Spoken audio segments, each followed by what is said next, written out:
guys, just working through a second example here just in case that you might need one. So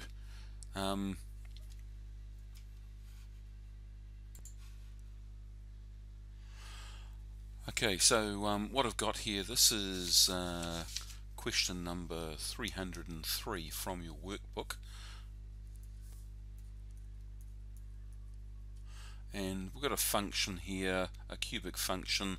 We're asked to find the coordinates of stationary points and determine their nature, find any points of inflection, sketch the cubic function here, and then also in D, when is the function concave up? Well, we'll see that once we've graphed it. That's not going to be that difficult to find. So just to save a bit of time, I've done a bit of preliminary work here. The y-intercept, remember, that is when x is going to be 0. So if you put 0 throughout here, you get -4. So this here is going to be our y-intercept. Okay, this 0, 4. The x-intercept, let y equal 0. So that means letting the function we've got equal 0.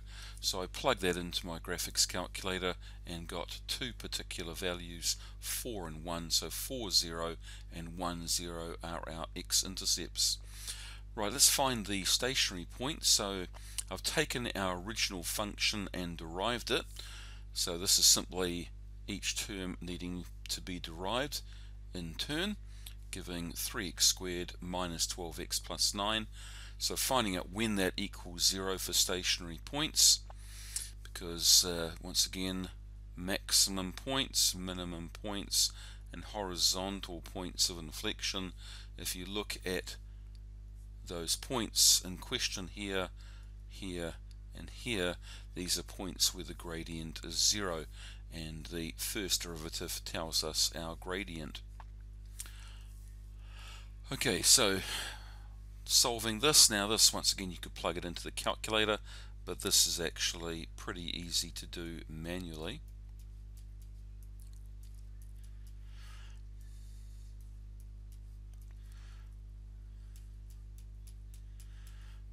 So we've got just checking that, taking a common factor of 3 out, and then x squared minus x minus 3x, that gives a -4x, and those two numbers at the back multiply to give 3.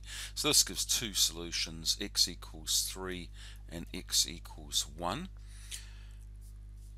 Now taking those points in turn, so the turning points or stationary points might be a better term, because turning points, sometimes that doesn't give the idea of points of inflection. Okay, so if x equals 3, plugging that into our original function, okay, we're going to end up with a y value of, let me just see where I've done that, yeah, y equals -4.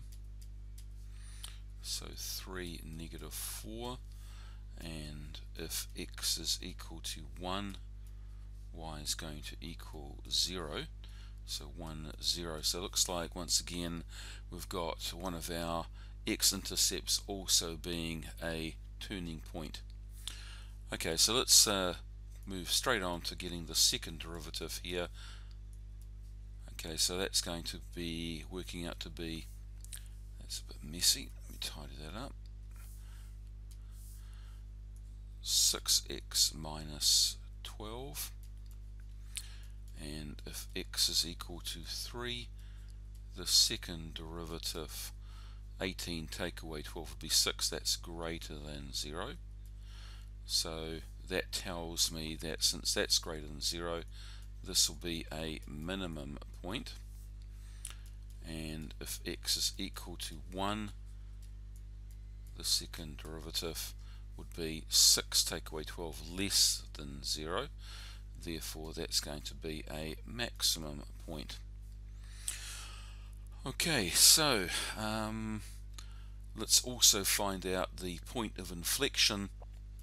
So points of inflection,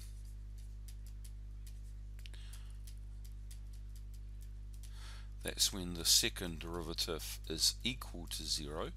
So we get 6x minus 12 is equal to 0. X would have to be 2. And let's get the y value as well. If x is equal to 2, plugging that into our original equation to get the y value, that's going to come out to be negative 2. Make sure that if you're after the y values, that you're using the original function to get those. First derivative is for gradient, second derivative is for testing points. Okay, so having got all those points, I think we can now try and see if we can graph this. So let's set up a couple of axes. So let's just draw that over there, and let's get a vertical axis. Okay, and let's swap that to a different color, back to say green. Okay, let's try and plot some of these things. So on the x-axis, looks like we're going with points like 1, 3, 2, 4, so all in the positive region there. So 1, 2, 3, I think 4 was the maximum. 1, 2, 3, 4. Okay, and if the y values, we've got 0 there, negative 2, negative 4. Okay, so I think we need to go down to negative 4 as the minimum. Looks like the maximum is actually just 0.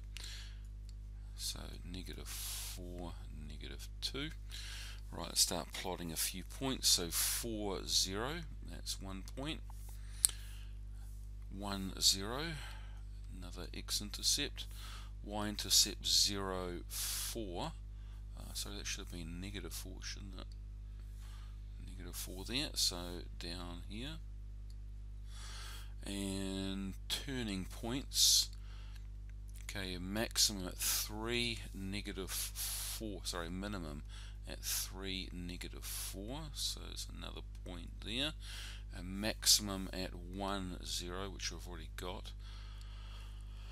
Okay, so that's going to be a maximum. This is going to be a minimum. And the graph is going to come through here. And let's get that point of inflection plotted as well. So 2, negative 2. Alright, so it looks like we're going to have to come down through here. We've got that point there where the concavity changes, and then we need to come back up through here. Right, so there's my pretty rough but reasonably okay sketch. And let's highlight that point to negative 2. Right, and the part D of that question was, when is the function concave up? Well, concave up is this region here, and that is basically after this point 2, negative 2. So you always refer to the x values when they ask you when is the function something or other. So it would be x when x is greater than 2 would be our solution. Okay, and that's it, folks, for that particular example. If you have any questions, make sure you let me know in class or email me as well.